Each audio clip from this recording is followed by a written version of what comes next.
Let's cross now to Trita Parsi, co-founder and executive vice president of the Quincy Institute. He's in Washington, D.C. So thank you for your time.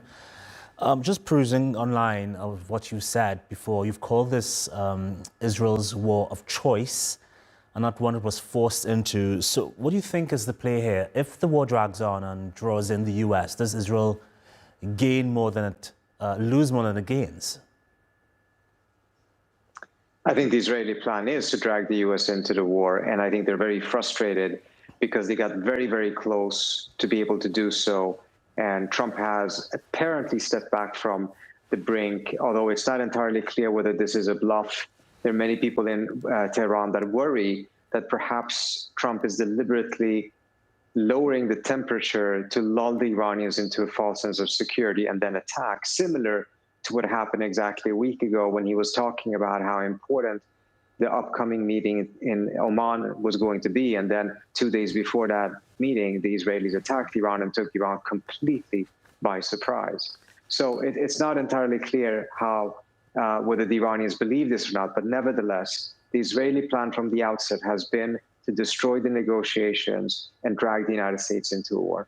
And speaking of negotiations, they are planning on meeting in Europe today, Friday, with the Iranian foreign minister. What are you expecting out of those meetings?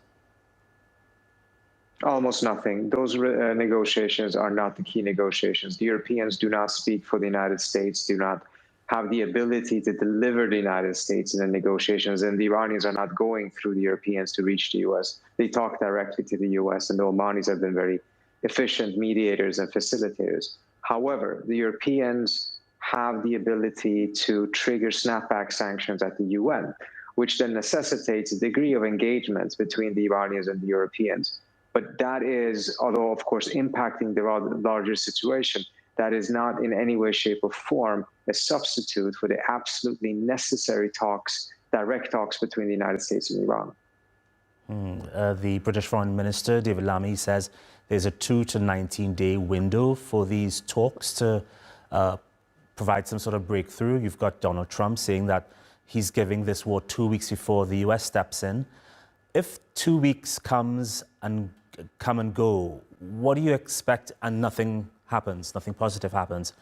What are you expecting will happen next? Well, I think, first of all, if there is a real shift towards giving diplomacy another chance, the critical thing that needs to be done is for Trump to return back to the American red line. The American red line that he laid out before was that there should be no weaponization in Iran. That is a workable and realistic red line. It can lead to a deal. However, halfway through the negotiations, he shifted to the Israeli red line, which was no enrichment, the complete dismantlement of the Iranian program.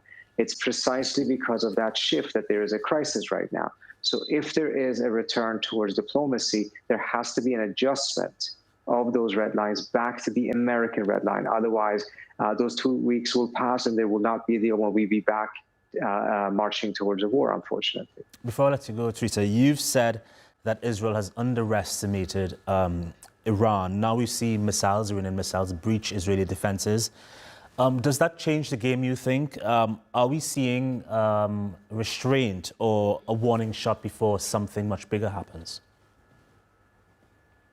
I think the Israelis have underestimated it. I don't think they expected to see some of the successes the Iranians have had on the missile front. That does not mean that the Iranians are not taking huge hits. They're taking massive hits. It does not mean that the Israelis do not have air superiority or that they don't have technological superiority.